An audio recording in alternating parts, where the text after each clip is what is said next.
작년에도 꽤 많은 책을 읽었는데 공교롭게도 딱히 인상에 남는 책은 좀 드물었던 것 같습니다. 물론 좋은 책도 많았지만 중언부언한다거나 턱없이 모자라다는 생각이 좀 들어서요. 첫 문장부터 마지막 장의 마침표까지 정말 완벽해서 페이지를 열 때마다 두근거리는 마음을 억지로 쓸어내리고는 했던 정말 좋은 기억들하고는 다소 거리가 있었습니다. 올해를 여는 첫 번째 읽을 책을 고르고 있는 중인데 그래서 뭘 선택할지 더욱 고민하게 되네요. 그러고 보면 책을 계속해서 읽는 것도 앞서 말씀드린 그런 고향감을 계속 얻기 위해서 반복적으로 시행착오를 하는 일종의 중독 같은 게 아닐까 생각해봤습니다. 1월 6일 목요일 허지웅쇼 출발합니다. 허지웅쇼 1부 첫 곡으로요. 일기예보의 좋아 좋아 듣고 왔습니다. 배혜윤님, 저는 요즘 트렌드 책을 보고 있어요. MZ 세대를 이해하기 위해서요. 트렌드 책? 태어나서 그런 책을 한 번도 안 읽어봤는데 어떤가요? 재밌나요? 트렌드 책. 언제 기회 되면 저도 한번 읽어보겠습니다. 트렌드 책이라. 윤태상님, 이번 주부터 사장님의 지시로 6시에 칼퇴근을 합니다. 또 회사 버스도 출퇴근 시 제공이 되는데요. 덕분에 웅디방송 처음부터 편안하게 들어서 좋네요. 이야, 사장님이 갑자기 그런 지시를, 원래 6시에 칼퇴근 시켜주셔야 되는데 갑자기 지시를 하신 거 보면 뭔가 일이 있군요. 뭘까? 주변에서 뭔가 얘기를 했던가? 아닙니다. 과도한 억측은 삼가하겠습니다. 좋네요. 아무튼 좋은 일이죠, 결과적으로. 자, 다양한 사연을 보내주시고요. 오늘 하루 어떻게 보내주셨는지, 오늘 하루 어떻게 보내셨는지 보내주시면 모아서 4부에서 이야기해 볼 거고요. 엔딩송도 추천받고 있습니다. 짧은 건 50원, 긴 건 100원이 드는 문자 샵1035나 무료인 고릴라 또는 허지웅쇼 홈페이지 사연을 남겨주시면 추첨 통해 신년 선물 허지웅쇼 달력을 포함해서 다양한 선물들 보내드리겠습니다. 달력 원하시면은 콕 집어서 말머리에 달력 이렇게 써주시면은 그분들에게 달력 보내드릴게요. 지금 열화와 같은 성원에 생각보다 너무 인기가 많아서 잘 나가고 있습니다. 매일 30분씩 총 300분에게 드릴 거니까요. 참여 많이 해주시고, 제가 지금 요 며칠 목이 많이 안 좋아서요. 뒷목이 어깨랑 이렇게 해서 많이 안 좋아서 컨디션이 많이 안 좋습니다. 중간중간 말을 좀 더듬어도 너그럽게 좀 이해를 해주시면은 감사하겠습니다. 말 더듬을 때마다 그냥 짜증나 죽겠네. 여러분 디스크 조심하시고요.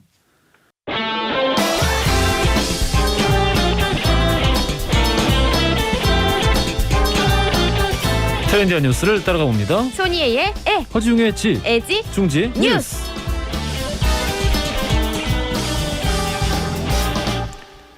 컨텐츠 크리에이터 손희애 씨 나오셨습니다. 안녕하십니까? 안녕하세요. 1570님이 네. 희애 씨 눈이 항상 반짝거려요. 오늘도요? 보내주셨습니다. 그렇군요. 서클렌즈 끼는 거 아니야? 소프트 렌즈는 껴요. 그냥 투명. 그게 뭐야? 눈이 나빠서 그냥 투명으로 아무 색깔 없는 거. 정말 그냥... 시력 교정을 위한. 시력 교정 렌즈. 네네네. 말을 어렵게 하는군요. 서클 렌즈.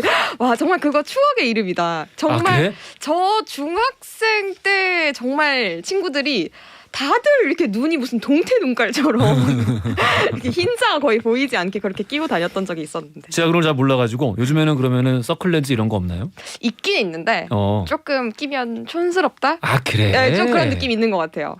그래서 연예인분들도 보시면 서클 렌즈 끼시는 분은 거의 없으시고 이렇게 본인 눈으로 이렇게 딱 자연스럽게 나오시잖아요. 몰라. 어떤 게 진짜 눈인지 잘 감이 안 와요. 그래요? 예. 흰자가 거의 안 보이고 조금 부자연스러운 만화 같은 눈, 그런 것들을 좀 낀 눈인 거죠. 아무튼 트렌드는 시시각각 변하고 있군요. 그럼요. 알겠습니다. 자, 첫 번째 헤드라인부터 들어가 볼게요. 네, 오늘의 첫 번째 소식은 창문 없는 고시원 이제 그만입니다. 창문 없는 고시원. 네. 이건 살아본 사람만이 알 수 있는. 웅디가 고시원 살 때 창문 있는 방이었어요? 없는 방이었어요? 처음 2년 동안은 창문 없는 방이 제일 싸가지고 15만 원짜리 그 창문 없고 기둥 있고 네네. 잘 때는 의자 책상 위에 올려놔야 되는. 진짜로?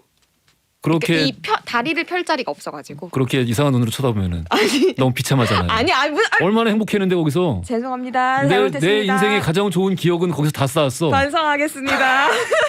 고시원은 힘든 곳이 아니에요. 얼마나 좋은 곳인데. 아 제가 먼저 힘들어하고 있어요. 아니 네. 의자를 어떻게 올린다는 거지 이렇게 생각했어요. 근데 아무튼 창문이 없으면 안 좋은 게 뭐냐면은 아침이 된지 모르잖아요. 아니요, 그건 어차피 알람이 있으니까. 아 그런가? 그건 아는데 환기시키기가. 아 그래 맞아. 예, 여기 그냥 방문을 열어야 되니까. 맞아. 예, 그게 좀 문제긴 한데 아무튼 창문 없는 고시원 이제 네네. 금지시키는 거군요. 그렇습니다. 그때는 15만 원 정도였군요. 이게 형편이 빠듯한 학생들이 많이 이용하잖아요 고시원. 예. 그러니까 다 같아 보이지만 이렇게 웅디처럼 살아봤다 하시는 분 아니면 창문이 예. 있는지 없는지 관심 없으실 텐데 이 창문 없는 방도 있습니다. 근데 이제는 창문이 없는 방은 찾아볼 수 없게 되는데요. 보통은 창문이 있는 방이 한 5만 원에서 10만 원 정도 달마다 비싸요. 예. 근데 맞아요. 오는 7월부터는 일단 서울부터 시행이 되는 건데요. 서울 시내에서 이런 고시원 방, 그러니까 없는 방은 더 이상 지을 수 없게 됩니다. 그러니까 이제 새로 짓지 못한다. 그렇죠. 그러니까 서울시가 고시원 방 면적이 최소 7제곱미터 이상 되도록 하고 건물 밖으로 뚫린 창문 설치를 의무화하는 내용의 서울특별시 건축조례 개정안을 공포한 건데요. 예. 이게 고시원에 대해서 뭐 규정을 한 적은 계속 있었지만 면적이랑 창문 관련해서 규정을 두는 건 처음이라고 합니다. 그래요. 네네. 이 개정된 조례에 따르면요, 이 고시원에 있는 방은 7제곱미터 이상이어야 되거든요. 전용 면적이. 그리고 만약에 화장실이 딸린 방이 있고 또 그냥 밖에 있는 방들이 있잖아요. 예. 그 화장실이 딸려 있으면 9제곱미터 이상 돼야 한다고 합니다. 이게 우리가 화재 등 유설 시에 창문을 통해서 탈출할 수 있어야 되잖아요. 예. 그래서 이 창문 크기에도 제한을 두거든요. 이 창문 크기는 폭은 0.5m, 높이는 1m 이상으로 반드시 건물 밖으로 있는 창문이어야 됩니다. 그러니까 화재에 취약하니까. 그렇죠. 아. 근데 들으시는 분들이 아니 근데 창문 당연히 밖에 있는 거 아니야? 라고 생각하실 수 있잖아요. 근데 그게 아니라 이 내부에서 내부 복도로만 창문이 있고 외부로는 창문이 없는 그런 방들도 많아가지고. 근데 뭐 좀 살만한 분들이나 모르지 어지간한 사람들은 다 고시원 구조 알아요 이제. 아, 맞아요. 저도 친구 네, 그리고 사는데 20대 가봤거든요. 같은 경우는 지금 뭐 거의 뭐 절반에 가까운 맞아요. 숫자가 고시원에 살아본 맞아요, 경험이 있거나 맞아요. 지금 살고 있거나. 그러니까 예 다들 안다고 보는 게 낫지 않을까. 그럴 수 있죠. 예. 저도 친구 살 때 가봤는데 제 친구도 창문이 없는 방에 살았었거든요. 예. 근데 그때는 당시에는 5만 원 차이였는데 5만 원 5만 차이로 원 차이가 크지. 근데 그때 5만 원 차이로 아침을 알 수 없다는 게 되게 슬프다고 얘기를 했었어요. 아침을 나 별로 안 슬프는데. 난 너무 좋아하는데. 왜? 내가 벌어서 살 수 있는 집이 있어서. 그 포인트에서. 저는 저는 학생인데. 그럼요. 나 너무 좋았어. 얼마나 값진 건데요. 그러니까. 나 진짜 거기 행복했는데 거기서. 그럼요. 알겠습니다. 네, 좀 더 한번 들어가 본다면 예. 이 조례가 아까 말씀드렸던 것처럼 새로 짓는 고시원들에 적용이 된다고 했잖아요. 예. 근데 이뿐만 아니라 증축되는 신축 또는 증축되는 모든 고시원에 적용이 되는 거고요.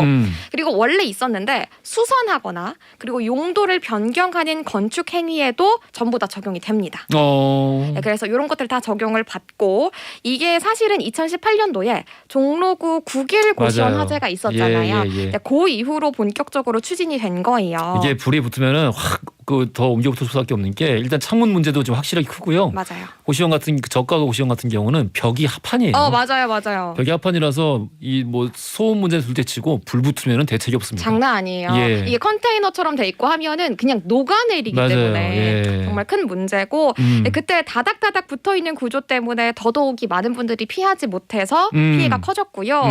지난해 6월에 건축법 시행령이 개정이 되면서 이 조례를 본격적으로 정할 수 있게 됐어요. 예. 그리고 국토부 고시에 따라서 이렇게 바뀐 적은 있었지만 아까 말씀드렸던 것처럼 창문 규정을 만드는 건 처음이기 때문에 굉장히 중요한 의미가 있다고 합니다. 서울만 그런 거죠 지금? 네, 일단은 서울시만 시행이 돼요. 이게 왜냐하면 조례가 지자체별로 시행이 되는 거기 때문에 예. 서울시가 자체적으로 정한 조례고요. 예. 근데 이게 굉장히 좋은 선례를 남길 거잖아요. 굉장히 중요한 거잖아요. 그럼요. 네, 그렇기 때문에 다른 지자체들도 잇따라 시행을 하지 않을까 예상이 됩니다. 그래요. 이거 빨리 좀 시급하게 변경이 됐으면 좋겠고 저는 그 자재 문제도 맞아요. 벽 합판 문제는 진짜 심각해요. 옆방에서 머리를 긁으면 그 소리가 들려요. 저도 그 얘기 들은 적 있어요. 그리고 다른 옆방에서 그 알람 울리거나 알람 소리는 당연히 들리지. 인강 소리 그러니까. 공부하는 거. 그러니까 어떤 공부를 하는 분이구나 이걸 다 알게 된다고 사실 하더라고요. 그냥 그럴 거면 같이 사는 게 나아. 그러니까 모든 게 다 들리는데 뭐. 알겠습니다. 네. 다음 헤드라인 가볼게요. 네, 두 번째 소식은 귀농 살아보고 결정하세요입니다. 잠깐 가기 전에 네? 최은섭님 3번 국토부, 배정선님 3번 창문 없는 고시원.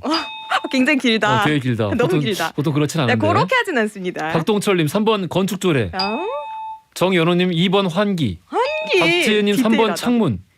다 틀렸어. 일단 알겠습니다. 일단 안 나왔군요. 예. 네, 그렇습니다. 네, 귀농을 하고 싶으신 분들, 그 귀촌을 하고 싶으신 분들 종종 계시지만 사실 마음을 먹었더라도 우리가 선뜻 실천하기가 어려워요. 근데 서울시가 귀농을 일정 기간 살아본 뒤에 결정을 할 수 있도록 지원을 해준다고 합니다. 귀농 지원? 네. 진짜로요? 네. 자, 이게 어떤 거냐면 무슨 내용이에요? 이게? 예. 어떤 거냐면 체류형 귀농 지원 사업이라는 사업이 있어요. 예. 이걸 통해서 농촌에서 일정 기간 동안에 살아본 뒤에 귀농을 할지 말지 여부를 결정할 수 있도록 참여자 60세대를 연마다 선정을 해가지고 지원을 해주는 거거든요. 예. 이 사업이 벌써 올해로 6년째고 이 귀농 희망하는 사람들에게 최대 10개월간 현지 체류비의 60%를 보장을 해주고 예. 그리고 상해 보험료와 영농기술 체험 기회를 제공을 한대요. 어. 그리고 이게 지원받을 수 있는 게 전국은 아니고 체류 지역은 홍천, 제천, 고창, 무주 등 9곳에 체류를 하시는 분들에 한해서 지원을 한다고 합니다. 서울에 집을 처분하고 가야 되는 건가요? 그런 디테일한 조건은 이게 10개월간은 다시 돌아올 수도 있잖아요. 예. 그렇기 때문에 당장 처분하세요라고 하진 않습니다. 근데 귀농 결국 오케이 나 귀농할게 하면은 서울 처분해야 되는 건가요? 그렇죠. 디테일한 것들은 그런 조항들이 따르죠. 그래요. 서울에서 쫓아내려고 하는 거구나 이거. 그래서 만든 거구나. 썩 꺼지시오 뭐 이런 건 아니고. 알겠습니다. 근데 아무튼 요즘 귀농 하시려는 분들 여전히 많아요. 많아요. 여전히 많고 오히려 예전보다 저는 체감적으로는 더 많아진 것 같다는 생각이 좀 들기도 해서. 점점 많아지고 있습니다. 그래요. 망설이는 분들에게 도움이 좀 될 것 같습니다. 맞아요. 이 서울시가 2017년부터 2020년 이 교육을 거치거든요. 교육 과정을 마친 수료생 157세대를 대상으로 조사한 결과 그 중에서 78세대, 78세대가 농촌에 정착하겠습니다. 라고 결정을 하셨고요. 예. 그리고 할 예정입니다라고 한 게 44세대입니다. 예. 그러니까 이 정도면 사실 꽤 좋은 성과거든요. 그러네요. 네, 그리고 참여를 희망하시는 분들도 앞으로 있을 수 있잖아요. 이 사업이 굉장히 쏠쏠하기 때문에 선뜻 결정하기 어렵다면 미리 체험해보기 위해서 서울시 홈페이지에서 지역별 모집 현황 확인하실 수 있으시거든요. 그래서 자세한 방법들 확인한 뒤에 지원하시면 되겠습니다. 지역도 사실 시급합니다. 그럼요. 고령화가 뭐 지금 이미 너무 많이 진행돼가지고 맞아요. 뭐 60대 어르신이 막내이기도 하고 그런데 진짜. 그러니까 맞아요.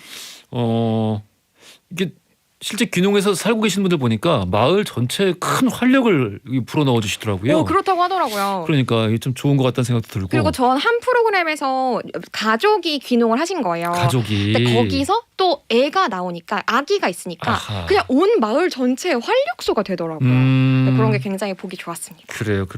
이게 서울뿐만 아니라 그 각 지역 입장에서도 지원을 많이 좀 늘리고 있다는 얘기 들었습니다. 맞아요. 그러니까 각기 다른 유인 정책으로 귀농하세요, 귀촌하세요라고 이렇게 손을 흔들고 있는 건데요. 예를 들어서 공주에서는 만 65세 이하의 귀농 귀촌인에게는 최대 500만 원의 주택 수리비를 지원하고요. 수리비 500만 원. 네. 그리고 귀농인에게는 최대 700만 원의 정착 장려금을 지원을 합니다. 정착 장려금 700만 원. 그렇습니다.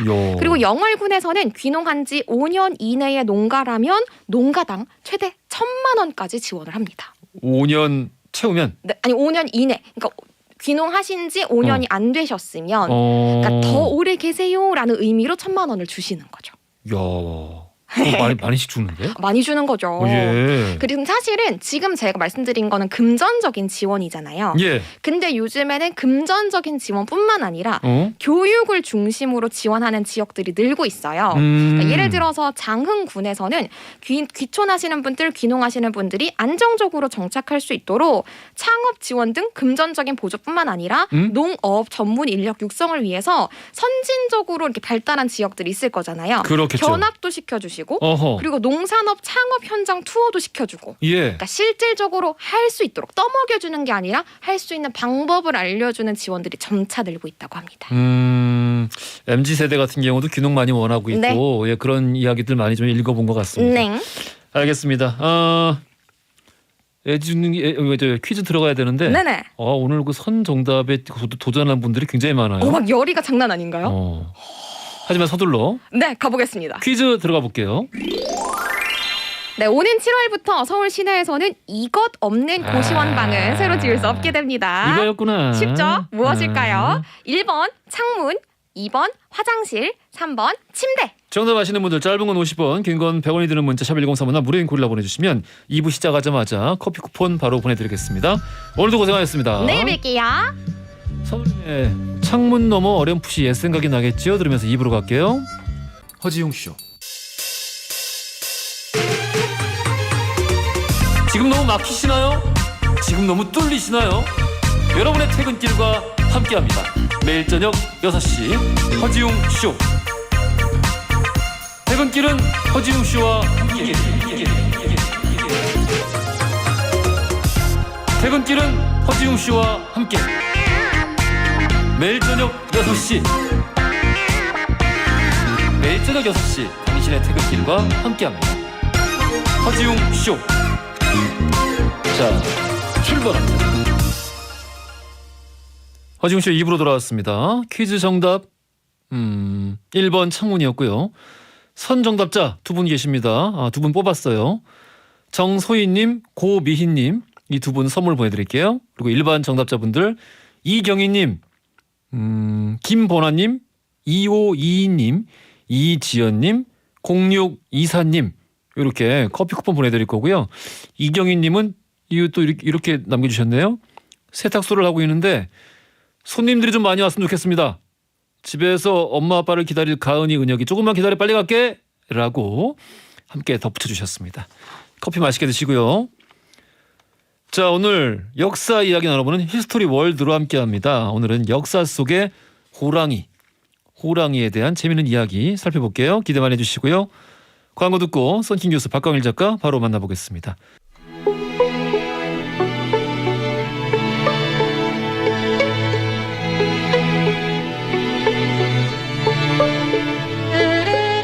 과거 속 역사를 통해 현재를 들여다봅니다. 히스토리 월드 역사여행 전문가 역사 귀요미 박광일 작가님 나오셨고요. 안녕하십니까? 안녕하세요. 박광일입니다. 여사의 달인 역사 개그맨 썬신 교수님 나오셨습니다. 안녕하십니까? 오늘 고양이 얘기한다면서요? 사람 말로 안 해? 힘내니까 또 아파. 호랑이가 오늘 큰 두 분이 고양이에요. 좀 열심히 해주세요. 자, 달력 받으셨습니까? 네네네. 두 분 얼굴도 이제 귀엽게 잘 그려 있습니다. 와, 이제 이게 그 애청자분들한테 저희 얼굴들이 이렇게 스케치가 돼서 나가는 거잖아요. 그렇죠. 진짜 마음에 드는데 예. 딱 하나. 마음에 안 들어요? 썬킹 선생님하고 저하고 얼굴 크기가 똑같게 그려져 있어요. 그건 좀 고증의 문제가 있네요. 제 얼굴을 약간 지금 보니까 약간 백범 김구 선생 닮게 그리셨어요. 감사합니다 진짜. 네. 머리가 조금 더 벗겨져야 되는데 조금 더. 아이가 네네. 지우지 내가 지우개를 좀. 아무튼 저희 두 분 다 되게 핸섬하게 잘 나왔습니다. 정말 네네, 감사합니다. 감사하죠. 이런 칼렌더 정말 가치가 있어요. 그럼요. 이게 나중에 이제 사료 발굴했을 때 사료 발굴이요? 저희가 이제 허지웅 씨에 출연했다라는 증거가 될 수 있는 몇 안 되는 사료가 되잖아요. 고양이를 너무 오래 키우셔서 사료 얘기하는 거 보니까. 아무튼 자기도 기르면서 뭘 두 분 다 기르고 계십니다. 자, 아무튼 두 분 다 새해 복 많이 받으시고 올 한 해도 좀 잘 부탁드립니다. 네, 청취자분들도 새해 복 많이 받으십시오. 자, 오늘 이민년 새해를 맞아서 역사 속 호랑이에 대해서 알아볼 텐데요. 그거부터 시작을 하죠. 왜 호랑이가 우리나라를 상징하는 동물로 일컬어지게 됐나요? 여러 가지 이유가 있을 것 같아요. 예.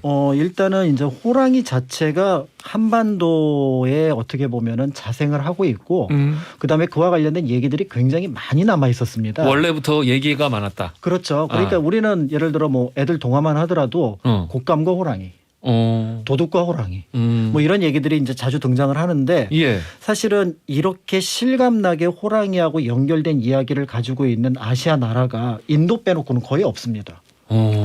인도는 그 벵갈 호랑이가 있어가지고 벵갈 호랑이. 힌두교의 그 신이 타고 다니는 동물도 있긴 그렇습니다. 있는데 그렇죠. 좀 이따 말씀드리겠지만 일본은 호랑이가 없었어요. 없습니다. 그리고 중국 같은 경우에도 북만주에만 호랑이가 있고 우리가 시베리아 말하는 호랑이, 시베리아 호랑이. 시베리아 호랑이 우리 호랑이 백두산 호랑이요. 예. 그렇죠, 그렇죠. 근데 중국 대륙 우리가 말하는 만리장성 이남에는 호랑이가 살 수가 없어요. 그러니까 우리가 말하는 무슨 용호 상박 이런 거 있잖아요. 예예예. 중국 역사에서 호랑이는 다 이민족들의 상징이었어요. 그렇죠. 용호 상박도 조조와 마추잖아요. 아 그러네. 네. 아하. 그러니까 이제 실제로 호랑이하고 이렇게 이제 친근하게 지냈지만 사실은 한국 사람들에게 호랑이는 공포의 대상이었거든요. 그러니까 워낙에 일상에서 함께 살면서 그러니까요. 사람들을 그렇게 물어가니까. 그러니까 그래서 호환, 마마, 호환 마마. 이 그리고 세상이 가장 무서운 것. 그 저기 시골에 아직도 남아 있는 밑에 개구멍 있잖아요. 그게 호랑이 감시용이었더라고요. 보니까 그 강아지들이 거기 보는 거야. 호랑이 오나 안 오나. 그래서 막 짖고 그러면은 아 호랑이 왔구나 하고 그쵸, 그쵸. 그 구멍으로 긴 장대 이거 이렇게 쑤셔가지고 못 들어오게 막 이렇게 쫓아낸다고. 그러니까 이제 시골 개들이 사실 호랑이를 막는데도 이제 큰 역할을 하기도 했었고 소리를 예. 내서 어. 그러니까 사실은 이게 호랑이가 굉장히 많이 살고 있지만 예. 그렇다고 우리가 호랑이를 우리 민족의 상징 또는 우리 역사의 어떤 정체성이 하나의 근거 이렇게 보기는 굉장히 어려울 수 있는데 근데 그렇게 일컬어지고 있잖아요. 그런데 뜻밖의 그 상황이 굉장히 묘하게 맞물립니다. 어?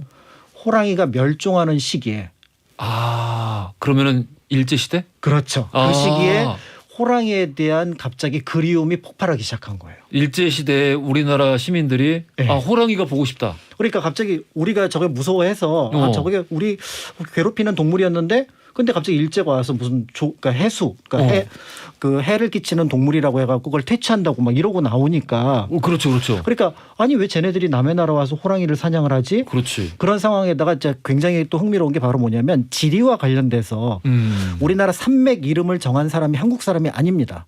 아, 나 이건 전혀 몰랐는데. 태백산맥, 낭림산맥, 소백산맥 이 산맥 이름을 정한 거는 예. 일본의 지리학자였던 고토 분지로라는 사람이에요. 아. 이 사람이 일제 강점기 이전에 이미 한국의 지질들을 조사를 한 거예요. 지하 자원을 위해서. 아. 그러면서 가만히 지하 자원 강탈을 위해서 그렇죠. 이런 그래서 이제 이 산맥이라는 표현 자체도 일본식 표현이에요. 예. 그러니까 이제 그거를 쭉 해서 우리는 원래 이제 그 상경표라 그래가지고 어떤 산자 분수령 산은 스스로 물을 나누는 어떤 고개가 된다 이런 어떤 얘기들을 가지고 나눴는데 예. 이 사람들은 지질을 가지고 나눴어요. 우리는 모양을 갖고 나눴는데. 아. 그래서 이제 태백산맥이 중간에 끊겨서 소백산맥이 되고 다시 노령산맥이 나가고 이런 식으로 바뀌는 건데 예. 이 사람이 한반도를 토끼로 표현을 합니다. 지도가 이제 토끼 모양이다. 이렇게 딱 보니까 한반도가 토끼 모양인 거예요. 아. 그러니까 이제 갑자기 연약한 나라가 됐던 거죠. 아하. 그러니까 우리가 힘이 있을 때는 뭐 그렇게 표현을 하더라도 크게 문제가 없는데 지금 힘이 없고 굉장히 위기에 처했는데 남의 나라 사람이 와갖고 한반도를 토끼라 그러니까 근데 그 지도 모양만 가지고 그런 얘기 하는 거는 참 그렇게 따지면 일본은 약간 새똥 같거든요. 뭐요? 새똥 차에 흩뿌려진 새똥 같지 않나요? 아니 그러면 홋카이도는 뭐고 혼슈는 뭐고 규슈는 뭐 어떤 부분이? 새똥의 여러 가지 파편들이요. 알겠습니다. 감사합니다. 예.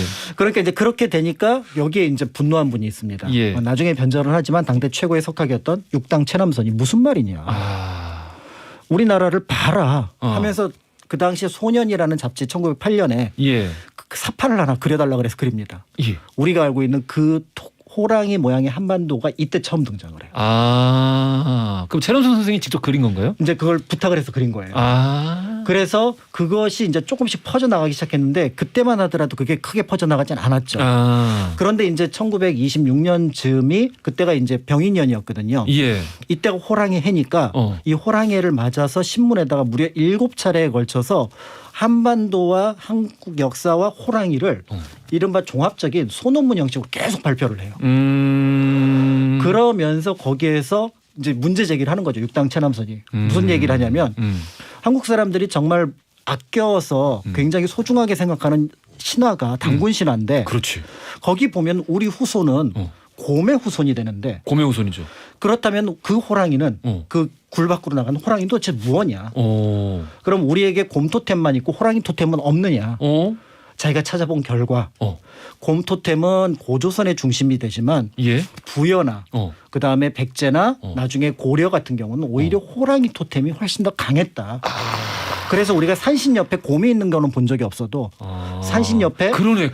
호랑이가 있는 것은 본 적이 있다. 예. 그렇다면 사실은 곰토템도 있지만 더 광범위하게 퍼진 것은 호랑이를 귀하게 여기고 자신의 부족의 어떤 근거로 삼는 호랑이 부족들이 훨씬 더 많았다. 호랑이가 그때 뛰쳐나가서 쑥과 마늘을 나중에 다시 먹고 사람이 돼서 고조선 이외의 다른 국가의 조상이 된 게 아닐까요? 그렇죠. 어떻게 보면 이제 나가서 여러 호랑이를 다시 불러가지고 한꺼번에 등장을 했을 정사로 가세요. 정사로.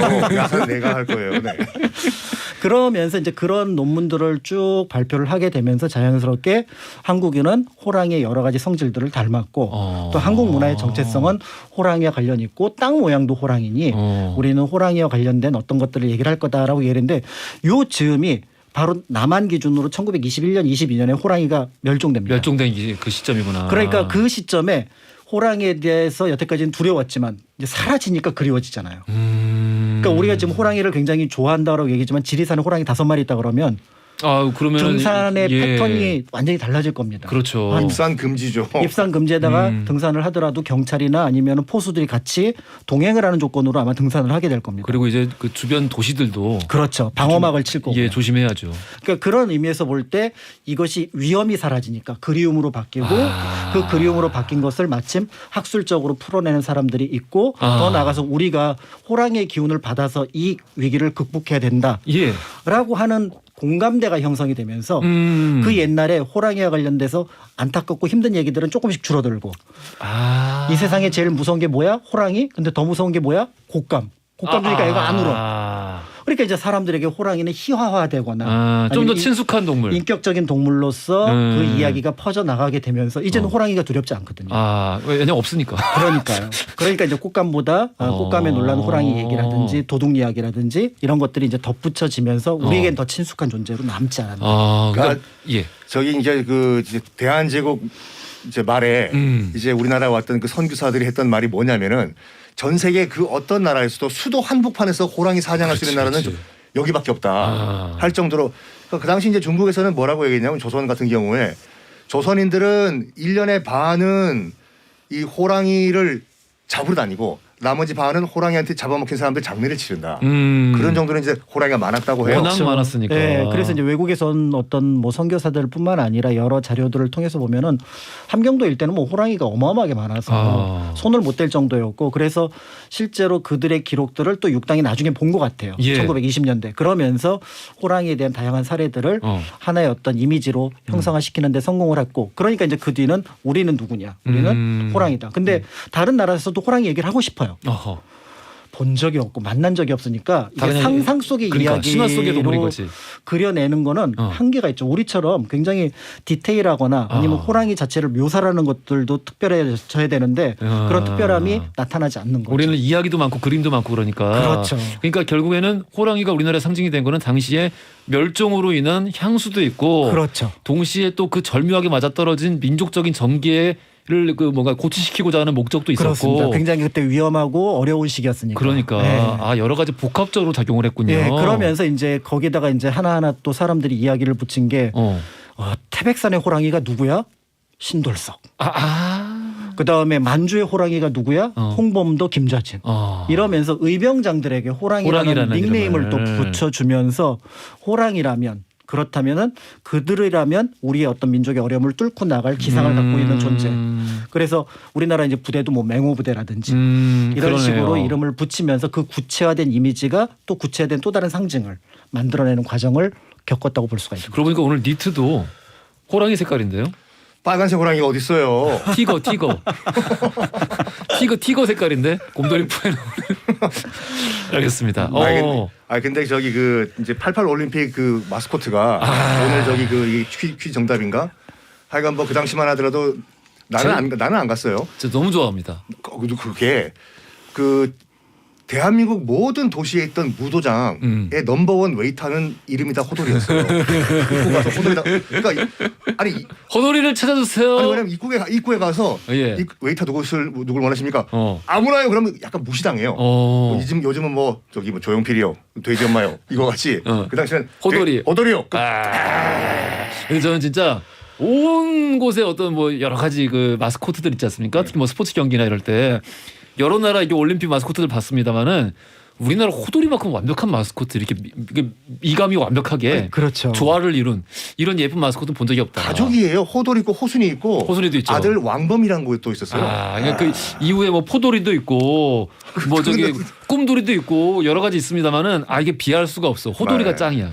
근데 그 당시 이제 88년도니까 예. 그 이제 제가 이제 막 이제 유학을 갔을 때인데 예. 그 이제 뭐 이 타이거가 마스코트잖아요. 예, 그 호랑이. 물어봐요 외국 친구들이 한국에 정말 호랑이가 있냐? 어. 순간 멘붕이 온 거예요. 어? 있어봤자 서울대공원 왜 지금 살아있는 게 있냐? 한국에서 호랑이 그렇게 많냐? 어느 정도 많기 때문에 나라의 올림픽 마스코트로 쓰냐? 근데 호랑이가 얼마나 많으냐면 조선 건국 신화 요즘 조선 건국 신화에 좀 빠져 계시다면서요? 제가요? 뭐 신화라기보다 조선 건국에 신화가 있나요? 그러니까 지금 말하는 건 신화야. 진짜? 야사요. 왜? 이성계가 혹시 호랑이에게서 태어났나요? 괜찮네 그거. 이성계가 예. 이제 이 삼봉 정도전의 그런 그 어드바이스를 받아가지고 이 경복궁을 짓잖아요. 경복궁을 짓는데 밤마다 어떤 맹수가 와가지고 이 공사를 방해를 하는 거예요. 호랑이네. 그러니까. 아니 그래서 이성계가 아니 왜 이렇게 지금 이 건설이 더디게 되나? 저기 밤마다 지금 무서운 맹수가 와가지고 공사를 방해합니다. 그럴 리가. 그래서 밤에 봤어요. 밤에 딱 지키고 이성계가 있다 보니까 지금 광화문 그 안쪽으로 호랑이와 비슷한 어떤 맹수가 와가지고 목재를 다 쓰러뜨리고 비슷한? 그러니까 호랑이인지 몰랐어요. 해태인가? 해태? 와우. 아니야. 해태도 다른 스토리가 있어. 근데 그 관악산과 관련된 거예요. 오케이. 그래서 저 맹수가 무엇인가? 모르겠습니다. 근데 눈이 되게 반짝반짝 빛납니다. 이런 일이 이제 계속 있다가 어떤 도사가 나타나가지고 이보시게 저쪽 한강 건너편에 있는 저 남쪽 산을 보시게 저기에서 무엇이 보이는가 했더니 이성계가 딱 보니까 호랑이 기운이 보이는 거예요. 아침에 솟아나는 뭐요? 호랑이 기운. 맛있긴 맛있어 솔직히. 예. 그래서 뭐하다 말했지? 산에서 호랑이 기운이 보여. 지금 저 한강 건너가지고 저기 저 산 보이나? 예. 저 산에서 어떤 기운이 보이나? 예. 딱 보니까 호랑이 기운이 보이는 거예요. 그래서 그 도사가 뭐라 그랬냐면 이성계 보고 저 산의 호랑이 기운 범기를 눌러야지 이 도성 건설이 완성될 것이다 하고 뻥 사라져요. 그래서 이성계가 가보니까 하필이면 그 산 이름이 호암산이에요. 호암산. 호랑이 호자에 바위암자. 관악산 바로 옆에 있는 거거든요. 거기에 호랑이 기운을 누르기 위한 절을 하나 줘요. 그것이 호압사라는 절이 지금도 있어요. 이걸 딱 건설하고 나니까 건설이 너무 쉽게 풀리는 거예요. 그래가지고 재밌다. 경복궁을 딱 완성을 했는데 또 다른 도사가 또 나타나. 이 아까 그 말씀하셨길래 그 보너스로 말씀드렸는데 이거 앞에가 배추도사 지금 무도사. 알겠습니다. 싸싸. 그래서. 어허 이보게 지금 남쪽에 있는 저 산을 보게 또요 무슨 남쪽에 저기 저 산 보이나? 나중에 500년 후에 저기 서울대학교가 들어갈 그 산이네. 진짜로? 아니 그런 말 해주세요. 그건 아니고. 그래서. 저 산이 불의 기운이 강한 산이네. 그래서 저 산의 기운을 화기를 눌러야지 지금 이 경복궁 이 자리에 무슨 뭐 애군이 없게 될 것이네. 해가지고 아니 위치를 바꿀 수는 없잖아요. 벌써 다 지은 경복궁을 거의 다 지었으니까. 그러니까 그래가지고 관악산에서 뿜어져 나오는 그런 화기 불의 기운을 누르기 위해 가지고 이 물의 상징인 해태상을 거기 딱. 해태가 물의 상징이에요? 해치가 몸에 비늘이 있어요. 비늘이 있어요. 그래서 물에서 사는 동물이고 그러니까 어떤 물 기운을 상징을 하는 거죠. 그래서 그 앞에 해치상이 있는 거예요. 그래서 이제 해치상이 이제 조금 이따 이사 갈 거예요. 원래 위치로. 원래 위치가 어디예요? 원래 위치가 광화문에 딱 붙어 있는 게 아니라 한 80m 정도 앞에 나와서 임금이 들어가는 월대가 만들어져 있었거든요. 그 월대를 복원한다는 기사를 제가 최근에 봤습니다. 그래서 이제 어떻게 보면 또 이제 궁궐의 위험이 더 드러나게 될 것 같고요. 그러니까 이런 어떤 상징들이 결국은 우리나라에 이제 영향을 끼치게 되면서 그러면서 이제 호랑이는 한국인에게는 이제 뗄래야 뗄 수 없는 지금 눈에 없지만 우리의 어떻게 보면 몸속에 옛날 조상들의 어떤 기운으로 남아 있는 거고요. 참고로 이제 호랑이는 약간 한자식 표현이고요. 호랑이. 예. 범위 한글이에요. 범위 한글. 범위 한글에서 그래서 실록에 보면은 이제 그거를 이제 범과 호랑이 중에서 범 쪽으로 조금 더 많이 썼던 기록이 남아 있습니다. 그러네요. 사극에서도 거의 범이라고 했던 거예요. 왜냐면 호랑이가 호랑이 호자에 일이랑자예요. 그래서 호랑이라는 어미가 붙은 거예요. 예. 범이 낫다 그러면. 네, 그래서 범 내려온다가 멋있지. 그러니까 호랑이 내려온다가 하면 멜로디가 다 끊기잖아요. 그렇죠. 그러니까 알겠습니다. 오늘 재밌는데? 아니 우리는 항상 재밌어요. 그러니까 오늘 특히 더 재밌는데 시작부터 재밌습니다. 알겠습니다. 자, 오늘 역사 속 호랑이에 대해 살펴보겠는데요. 돌발 퀴즈 드리겠습니다. 앞서 들으신 것처럼 호랑이 우리 민족이랑 유독 인연이 깊습니다. 단군 신화 비롯해서 각종 구전설화에 등장하는 건 물론 대한민국을 대표하는 올림픽 마스코트에도 2번이나 지정이 됐는데요. 2018년 평창 동계올림픽엔 수호랑이라는 이름으로 그보다 30년 전인 88 서울올림픽에서는 이 이름으로 많은 사랑받았습니다. 제가 정말 사랑하는 이 마스코트의 이름은 무엇일까요? 보기 드립니다. 1번 포도리. 진짜 싫다. 2번 호돌이. 3번 갑돌이. 힌트. 뭐 다 아까 나갔잖아요. 그래? 호순이 남편. 호순이 남편. 네. 호순이 남편. 알겠습니다. 정답 아시는 분들 짧은 건 50원, 긴 건 100원이 드는 문자 샵 1035나 무료인 골라 보내주시면 추첨 통해 선물 보내드리겠고요. 장난감 산업에 종사하고 계시는 분들 호돌이 피규어 좀 내주세요. 오 그렇구나. 살 게 잘 없어. 이거 보면은 그냥 털 인형은 있는데 예쁜 게 없더라고요. 수호랑은 하얀색이라서 예. 그걸 둘을 같이 주면 또 이쁠 것 같아요. 그것도 괜찮다. 네. 누가 좀 만들어 주세요. 자, 엔시아의 기억날 그날이 와도 들으면서 3부로 갈게요. 허지용 쇼.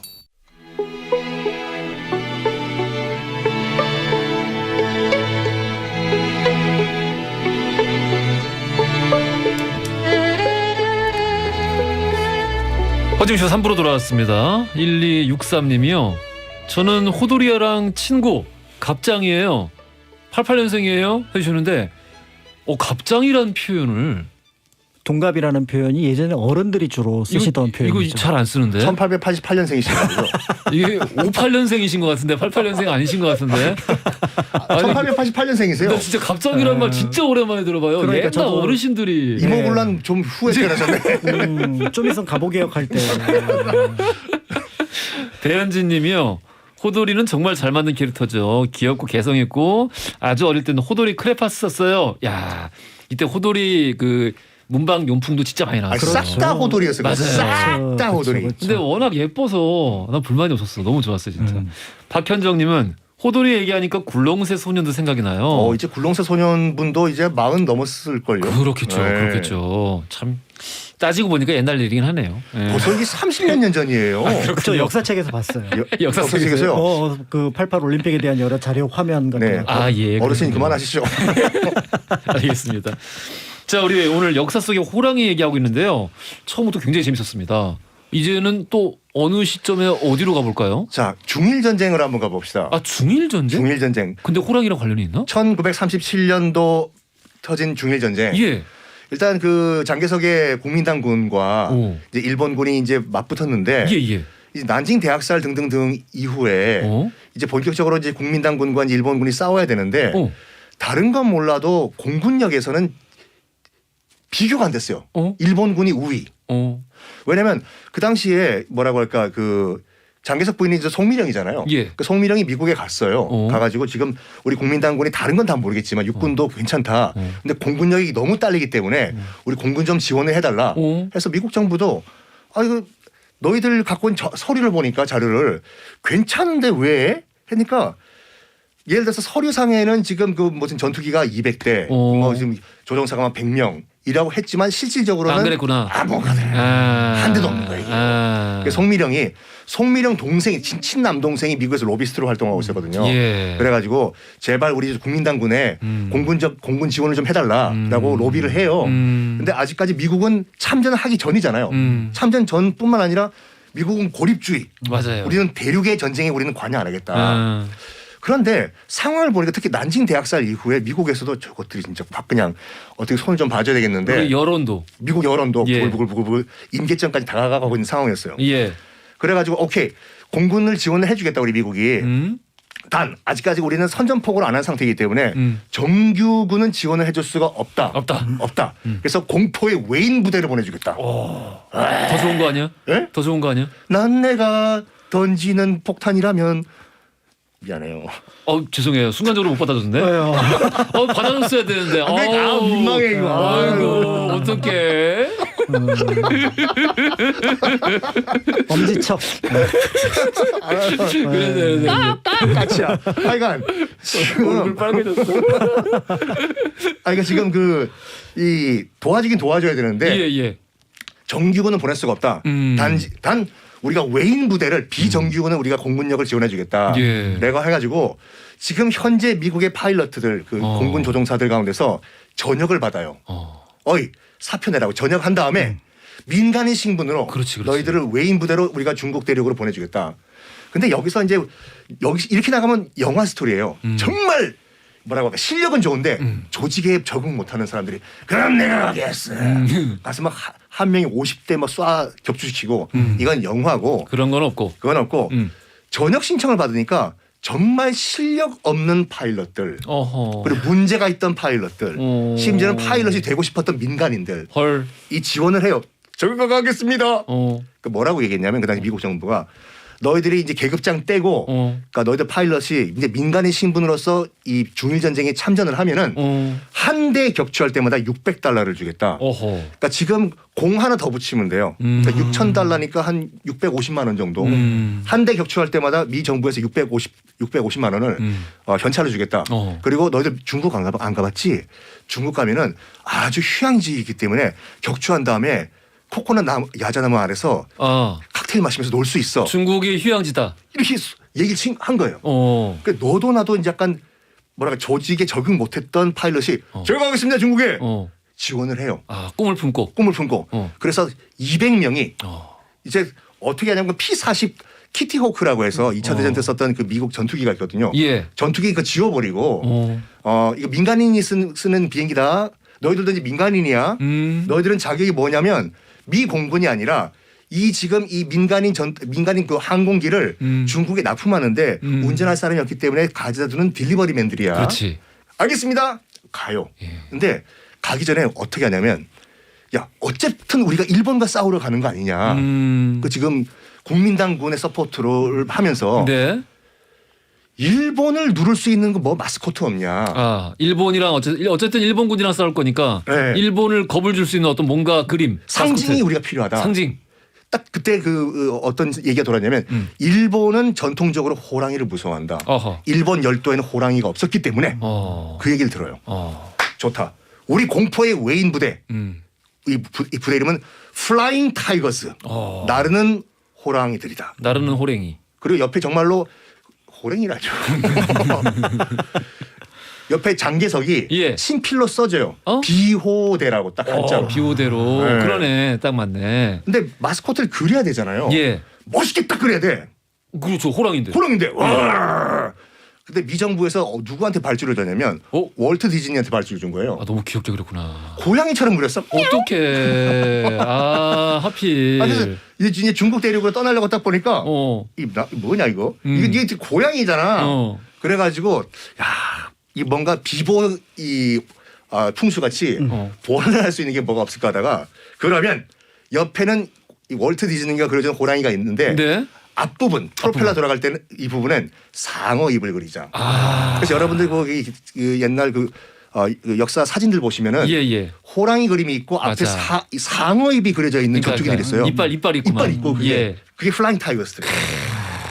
200대가 출동을 해요. 와 민간인 신분으로서.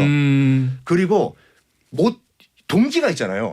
한 대 격추할 때마다 $600니까 무지막지하게 싸워요. 그래서 결과적으로는 이제 미국이 참전하기 직전까지 플라잉 타이거스들이 그러니까 호랑이 상징을 갖고 있는 미국의 공포의 외인 구단들이 격추시킨 일본 제로 전투기가 400몇 대예요. 그리고 너무 이제 그 전과가 뛰어나잖아요. 그래가지고 실질적으로 이제 그 미국이 태평양 전쟁을 이제 선전포고를 때린 다음에 플라잉 타이거스 그 민간인 파일럿들한테 얘기를 해요. 너희들 너무 실력 좋은데 다시 미 공군으로 들어오는 게 어떻겠냐? 안 가요. 그럼 뭐해? 바로 그냥 민간인 돌아가요. 아 그냥 전역하는 거구나. 아 전역도 아니구나. 그냥 가는 거구나. 그냥 사표 내고 가는 거예요. 왜냐하면 미 공군은 한 대 격추한다고 600만 원 안 주잖아요. 아 용병이 났다. 용병이 났다. 아하. 그래서 그 당시에 이 플라잉 타이거스 나르는 호랑이 전투대를 그렸던 영화도 굉장히 많아요. 근데 그 중에 하나 봤어요. 맞아. 기억이 딱 난다. 그러니까 그거 보면서 되게 혀찼던 기억이 나. 국민당 군대 상황, 뭐 공군 상황 이런 거 보여주는데 진짜 야 저기 군대냐? 어떻게 싸울까? 막 이런 말이 나오면서 한심했던 기억이 나네. 아 그게 저기구나. 플라잉 타이거스 비호대였습니다. 아까 우리가 58년생이라고 했던 1263님이 김태희 씨가 화가 나셨습니다. 화가 나셔가지고 문자를 보내주셨어요. 저 88년생 맞아요. 인증합니다. 앞에 1888이라고 적혀있네. 경상도에 살아요. 경상도에 살아서 그 말 많이 듣고 살았어요. 하면서 이렇게 주민증을 찍어서 보내주셨어요. 아니 경상도에 사시면서 무슨 말을 많이 듣고 아니 아까 우리 동갑할 때 갑장이라고 갑장을 잘 안 쓴다고 우리가 아까 서킹 교수님이 아까 우리 1888년이라고. 그러니까 너무하셨어요. 서킹 교수님 때문에. 저도 경상도 사람인데 저도 갑장이란 말은 잘 안 썼어요. 아 근데 굉장한 미인이신데요. 네. 왜 갑자기 잦아들으세요? 네. 호랑이 얘기를 해야 돼서. 예, 알겠습니다. 이렇게 적극적으로 이렇게 참여해 주시는 우리 허지웅 씨 가족 여러분 파이팅입니다 진짜. 그러니까요. 대단하시네요. 서킹 교수님 대신해서 제가 정중하게 사과드리겠습니다. 저도 사과드리겠습니다. 예, 다음 호랑이 얘기는 어디로 가볼까요? 사실은 이제 플라잉 타이거스 얘기가 나올 만한 근거가 되는 게 사실은 일본에 호랑이가 없기 때문에 그런 일이 벌어졌던 거고요. 일본에 이제 호랑이가 없고 그렇죠. 없다 보니까 뭔가 더 두려워하다 보니까 막 이제 죽이는 방식으로 표출했던 거 아닌가요? 그렇죠. 그래서 이제 일본에서 호랑이가 어떤 의미를 갖고 있었고 어떻게 묘사가 됐고 그것이 우리나라랑 어떤 차이가 있는지 그거를 이제 시간 범위 안에서 좀 짧게 말씀을 드리도록 하겠습니다. 예. 아까 처음에 말씀드렸던 것처럼 일본의 호랑이라는 이미지가 처음 들어갔던 거는 불교랑 같이 들어가요. 불교라. 그러니까 우리나라 성황 때 이제 불교를 보내주는데 거기에 보면은 이제 그 여러 가지 이제 어떤 전생설화에서 자신의 몸을 호랑이에 던져서 호랑이가 먹게 함으로써 다시 다음에 태어난다라고 하는 인도의 얘기가 있습니다. 예. 그러니까 인도에 호랑이가 있으니까 그 호랑이가 들어간 거죠. 불교와 함께. 불교와 함께. 그러니까 호랑이란다. 호랑이가 뭐지? 이제 여기서부터 궁금해지기 시작한 거예요. 그러니까 이제 그런 과정에서 문헌을 막 찾아보니까 이제 호랑이가 맹수로서 등장을 하게 되는 거고 그러다가 이제 중국에 이제 그 송나라 때쯤 돼서 호랑이 그림이 이제 넘어가요. 그림이. 네, 근데 이제 북송에 있는 이제 그 만주 쪽의 호랑이들을 보고 이제 그림을 그려낸 거 보니까 굉장히 멋진 거죠. 그렇지. 사파로 들어왔던 호랑이랑은 비교가 안 되는 거예요. 야, 이 정도면 상상 속의 동물치곤 짱이다. 그들에게 호랑이는 상상 속의 동물이었어요. 그래서 상상 속의 동물에서 제일 좋은 게 뭐냐면 용이잖아요. 용이죠. 용이랑 둘이 붙여서 호랑이와 용이 같이 어우러지는 그림이 일본 도상의 첫 번째로 등장을 합니다. 그러니까 우리는 용호상박이라는 표현을 쓰긴 하지만 호랑이하고 용을 다 같이 그리진 않아요. 호랑이는 호랑이대로 용은 용들이 운용문이라 그래서 구름새에서 놀고 있는 그림을 그리지 그걸 같이 그리진 않거든요. 그런데 여기서는 같이 그립니다. 왜냐하면 둘 다 상상이니까. 둘 다 상상이니까. 어차피 용도 못 보는 거고 현실에서 못 보는 거고 호랑이도 말씀이 맞네. 현실에서 못 보는 거고. 그러니까 우리 같은 경우는 호랑이는 사실 현실에서 봤던 거니까 그거를 용과 같이 같은 그림에 그리진 않는데 그렇죠. 일본에서는 용이나 호랑이나 둘 다 상상 속의 동물이었다. 그런 거죠. 그런데 이제 이 상상 속의 동물을 계속 베끼다 보니까 이제 점점 호랑이가 일본화돼요. 그래서 눈도 좀 올라가고, 맞아요. 그다음에 입도 좀 찌그러지고 이런 모습들이 되니까 요괴 같더라고 요괴. 네, 그러니까 이제 여기에 대해서 불만을 품은 화가들이 있습니다. 우리가 호랑이를 보고 그려야지. 명색이 화가인데 어떻게 호랑이를 상상 속으로만 그리느냐. 호랑이를 보자. 그래서 뭘 수입하냐면 호랑이 가죽을 수입을 합니다. 가죽을 보고 그리겠다고. 네, 그리고 가죽을 지금의 어떤 박제 비슷하게 모양을 막 만들어서 분석을 해요. 그래서 당시 이제 이 마루야마 오코라고 하는 화가가 도전을 합니다. 그래서 이 마루야마 오코가 그린 호랑이가 정말 놀랍게 고양이랑 너무 닮았어요. 그러니까 이게 가죽 갖고 복원하는 데는 한계가 있는 거지. 그래서 포기. 그냥 호랑이는 대륙에서 그러니까 조선이나 중국에서 가져오는 그림을 베끼는 걸로 이렇게 얘기를 합니다. 그런데 이게 이제 호랑이가 한국에서 특히 맹수라는데 이 호랑이를 잡는 사람들은 누굴까 이게 이제 궁금해진 거예요. 호랑이 잡는 포수를. 네, 호랑이를 잡는 모습이 그러니까 이제 호랑이는 일본에 없어요. 그러면 대륙에만 있단 말이죠. 예. 그러면은 만약에 호랑이라는 존재를 대륙의 침략자로 상정을 하면 그림이 예쁜 거예요. 그래서 이때부터는 호랑이를 사냥하는 무사, 사무라이의 그림이 아하, 등장을 합니다. 그래서 이 전국 시대 유명한 사무라이들 별명에 호랑이가 많군요. 그렇죠. 그래서 여기에서 이제 호랑이가 등장을 했는데 그런 이유 중에 하나는 바로 뭐냐면 일본에서 제일 무서운 맹수가 호랑이 빼놓고 실존하는 맹수 제일 무서운 거. 맹수는 늑대입니다. 늑대. 아마 애니메이션 보신 분들은 기억하실 거예요. 예, 모노노케 힘의 네, 원령공주. 거기서 보면 늑대가 등장을 하죠. 근데 예. 그 늑대의 딱 2배 되는 게 호랑이거든요. 그러니까 호랑이의 존재를 상상을 하고 못 그리는데 마침 호랑이 전설을 하나 던져준 사람이 있어요. 바로 지금 갓도 기요마사. 임진왜란때 호랑이를 잡았다더라. 그렇습니다. 그래서 갓도를 그려야 되는데 이게 에도 시대예요. 에도 시대 갓도는 역적입니다. 그러네. 독국가 가문의 반대에 토요토미 가문에 했었잖아요. 예. 그러니까 이 사람을 못 그려요. 잠깐 그 시점에 살아 있었구나. 그러니까 살아 있기도 하지만 갓도라는 이름을 못 올리는 거예요. 적편에 썼던 사람을 영웅화시킬 수는 없잖아요. 지금 그렇죠. 호랑이는 대륙에서 우리를 쳐들어오는 적인데 그를 무찌르는 그림을 그려야 되는데 그 그림을 갓도로 만약에 그려놓으면 일로 와봐. 그럼 너 갓도를 그러니까 호랑이가 문제가 아니라 갓도를 높이는 거야. 그러니까. 그럼 독국가 가문을 무시하는 거야. 그러니까. 이게 돼버리는 거예요. 그러니까 상상 속의 인물들 예를 들어서 수호지의 호랑이를 맨손으로 때려잡은 무송. 이런 이무송 선생님. 이거 무송타호라고 해서 무송이 호랑이를 때려잡다 굉장히 유명한 스토리잖아. 술 마시고. 그래서 이제 그렇게 그리거나 아니면 무명의 사람으로 그립니다. 그런데 이렇게 1대1 대결로 항상 창으로 호랑이를 찌르는 그림이 이제 우기요에 같은 데 많이 판화로 등장을 하는 거죠. 근데 만약에 이 그림을 조선의 사냥꾼들이 봤다면 웃긴데? 웃기지. 왜냐하면 호랑이는 절대 개인이 잡을 수 없는 동물입니다. 팀워크가 중요하거든요. 그래서 경국대전에 보면은 호랑이를 잡은 사람한테 상을 내리는 방식이 있는데 굉장히 디테일합니다. 군인들한테 내리는 상인데요. 포상이 있구나, 포상이. 네, 포상 방법인데 예를 들어 뭐 고을 원이 1년 동안 10마리 이상 잡으면 훈계를 올려준다 이런 게 있는데 굉장히 재밌는 게 뭐냐면 큰 호랑이를 처음 창으로 명중시킨 사람은 출근 일수를 50일을 빼주고 대박이다. 50일이나? 그다음에 두 번째로 명중시킨 사람은 45일을 빼주며 세 번째로 명중시킨 사람은 40일을 빼준다. 근데 되게 속 시원하다. 이게 돈을 많이 주는 게 아니라 아예 그냥 근태를 빼주네요. 네, 근태를 빼주는데 여기서 핵심은 바로 뭐냐면 호랑이는 창 한 번 던져서 안 죽는다는 거예요. 그렇죠. 그러니까 첫 번째 던진 사람은 굉장히 용감하니까 그 사람은 50일을 빼주고 그런데 그 옆에 같이 호랑이를 사냥을 했을 거 아니에요. 두 번째 창 던진 사람이 있을 거라는 거죠. 그거는 45일. 세 번째 창 던진 사람은 40일. 이렇게 호랑이를 알고 있기 때문에 사냥 방식을 사냥꾼과 몰입꾼으로 나눠서 굉장히 디테일하게 만들었다라는 거를 볼 수가 있는 거죠. 알겠습니다. 이거 오늘 되게 재밌네. 이거 어떠세요? 3622님이 범과 용 말씀 잘 듣고 범과 용 합쳐서 김범용이네요. 그쵸. 와 정말 이렇게 당황돼가지고 아까 무송 얘기 나올 때 제가 이무송이라고 한 거에 약간 미치지 못하는 유머인 것 같지만 이것도 꽤 훌륭한 것 같습니다. 발음이 안 돼요. 발음 뭐야 이게. 왔다가 들어가는 발음. 자 어디로 가볼까요 또?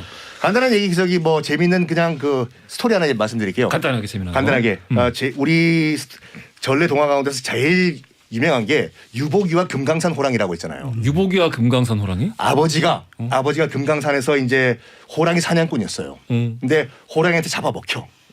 근데 이 스토리를 엄마가 아들한테 얘기를 안 해요. 아들 이름이 유복이었어요. 유복자로 태어났다고 해서 10살이 됐을 때 하도 마을에서 놀리니까 아버지가 안 계시다고 엄마 나는 왜 아버지가 안 계세요. 딱 10살이 딱 되자 불러 앉혀요. 유복이를. 사실은 10년 전에 금강산에 있는 호랑이가 너희 아버지를 잡아먹었다. 내가 복수를 할 거야. 그래가지고 그때부터 무술을 연마해요. 그래서 어떻게 하냐면 심리 떨어져가지고 너희 아버지는 심리 떨어진 물 양동이에 바늘 하나 세워놓고 그 바늘을 활로 쏴서 맞췄다. 아버지가? 심리. 그 경지가 되면 내가 널 금강산에 보내주겠다. 열심히 연마를 해요. 어머니 드디어 심리 떨어진 양동이 위에 바늘 제가 맞출 수가 있습니다. 해봐라. 팍 맞춰요. 대박. 한 가지 더 테스트를 하겠다. 그리고 대나무를 죽창같이 이렇게 사선으로 잘라요. 굴러라. 상처가 없으면 너는 득도한 것이다. 알겠습니다 어머니. 굴러요. 상처 하나도 없어. 그때 아버지가 썼던 화를 주면서 자, 넌 준비가 됐다. 금강산으로 들어가서 아버지를 죽인 그 못된 호랑이를 처치하거라. 처치해라.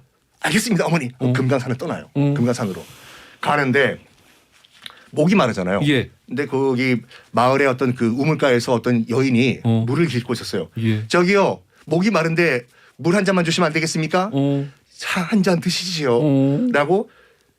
남잔가요? 예, 아닙니다. 예. 물을 떠가지고 바가지를 주는데 예. 호랑이 손인 것이야. 받아라 팍! 한 마리 아웃. 여러 마리야? 그리고 또 나가는데 재밌어. 스님이 계세요. 똑똑똑딱 목탁 두드리면서 우리 식사나 같이 하시죠. 먹고 있는데 스님이 이제 밥을 먹고 있는데 맛있다 하는데 호랑이 이빨이 보이는 거야. 야, 너도 호랑이구나. 팍! 단지 이빨만으로 건칠 수도 있잖아요. 그렇네. 실수했네. 과실 그거네. 그러니까 그건 좀 약간 너무 넘겨 짚은 것 같은데. 어쨌든 두 마리 보냈어. 그러니까 지금 시간이 없기 때문에 예. 한 5마리인데 5마리 다 처치하고 드디어 파이널 라운드 마지막 그 아버지를 죽인 그 호랑이를 딱 만나요. 바다는 아버지 원사 화살을 여러 발 쐈는데도 안 죽어. 이 정도 가지고 잡아먹어요. 근데 워낙 덩치가 커서 호랑이가 꿀꺽 삼켰어. 그 뱃속에 들어가요. 요나의 고래처럼. 맞아. 뱃속에 들어가니까 여기가 어디야? 옆에 또 사람이 또 있어요. 여기 누구시오? 여자야. 낭자는 누구시오? 깜짝아. 아버지인 줄 알았어요. 저는 서울 사는 무슨 교수인데 호랑이한테 잡아먹겠습니다. 아이고 저런. 아이고 우리 빠져나갈 방법을 찾읍시다. 뭐 없을까요? 제가 은장도가 하나 있는데 이걸로 어떻게 나갈 수가 없습니까? 주십시오. 은장도로 호랑이 위장을 찔러요. 퍽! 근데 호랑이가 따끔한 거야. 근데 계속 찔러요. 이거 소화불량이다. 그래서 옆에 동네에 있는 그 명이 곰이 또 명이 있어. 곰이. 예. 이거 디즈니인가요? 그러니까 곰이 명인데 곰이 이제 몸이 허하다 보니까 꿀이랑 과일을 많이 먹으라는 처방을 줘요. 꿀이랑 과일을 먹어 호랑이가. 근데 잠깐만. 윗속에 들어가니까 원래 있는 얘기 맞아? 맞아. 유복이가 그거를 받아 먹으면서 사는 거야 그를. 결국에는 배를 갈라가지고 탈출을 해. 호랑이 죽이고. 그런 다음에 뱃속에 있던 그 서울 부잣집 한양 부잣집 교수와 결혼해서 100년 해로를 했다라는 스토리가 있습니다. 딱 시간 맞추잖아 봐. 재미있는데 나 이렇게까지 극단적으로 교훈이 없는 얘기는 처음 들어봐. 아무런 교훈이 없어. 그러니까 호랑이 뱃속에 들어가도 정신만 차리면 결혼 잘한다 이거야. 그렇구나. 우연찮게 또 만나는데 부잣집 교수야. 인연은 호랑이 뱃속에서도 이루어진다. 알겠습니다. 오늘 꽉 찼네요. 꽉 찼어. 꽉 차여서 재미있는 얘기 잘 들었습니다. 퀴즈 정답 2번 호돌이였고요. 당첨자 명단은 선구표란에 올려놓을 테니까 확인 부탁드리겠습니다. 오늘 히스토리 월드 역사 속 호랑이에 대해서 살펴봤습니다. 박광일 작가님, 썬틴 교수님 감사합니다. 감사합니다. 네, 감사합니다. 허지용 쇼.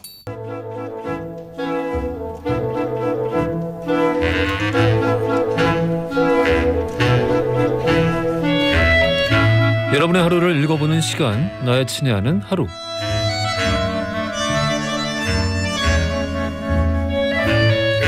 자, 오늘은 또 어떤 일들 있었을까요? 5582님, 퇴근길에 운전을 하면서 허지웅 씨 항상 듣고 있습니다. 그동안은 운전하느라 문자를 못 보내고 듣기만 했는데 오늘은 달력을 받고 싶어서 신호 대기 중에 보내요. 매번 참여하지는 못해도요, 항상 듣고 있는 애청자도 있다는 거 꼭 알아주시고 항상 응원합니다. 저 꼭 달력 받고 싶어요. 달력 빨리 보내드릴게요. 늘 함께해 주셔서 감사합니다. 조만자님, 부산에서 3대째 떡 방앗간을 하고 있는 떡집 아지매입니다. 요즘 불경기 때문에 그런지 자꾸 주문이 줄어들어서요. 참 걱정이네요. 새해에는 정성 들여 만든 떡이 재고가 없이 다 팔리길 소박하게 바라봅니다. 허지웅 씨 사랑합니다. 정확히는 허지웅 씨 사랑합니다 라고 이렇게 보내주셨어요. 늘 감사드립니다. 그 바람하신 대로 떡집뿐만 아니라 우리 빨리 좀 그 코로나19 벗어나서 자영업자분들 좀 웃는 얼굴 볼 수 있기를 바라보겠습니다. 선물도 보내드리겠습니다. 1093님이 청해주신 최성수의 동행 듣고 올게요. 김하은님이 청해주신 조화문의 내 아픔 아시는 당신께까지 듣고 왔습니다. 아유 좋네요. 하은님이 달력 너무 받고 싶어요. 거실에 두고 웅디 생각하면서 온 가족이 하루에 20번씩 꼭 볼게요. 조화문의 내 아픔 아시는 당신께 이 노래를 엄마가 옆에서 신청해달라고 하시네요. 해주셨습니다. 달력 선물 보내드릴게요. 예. 20번씩은 안 보셔도 됩니다. 괜찮습니다. 아유, 늘 사랑해 주셔서 감사해요.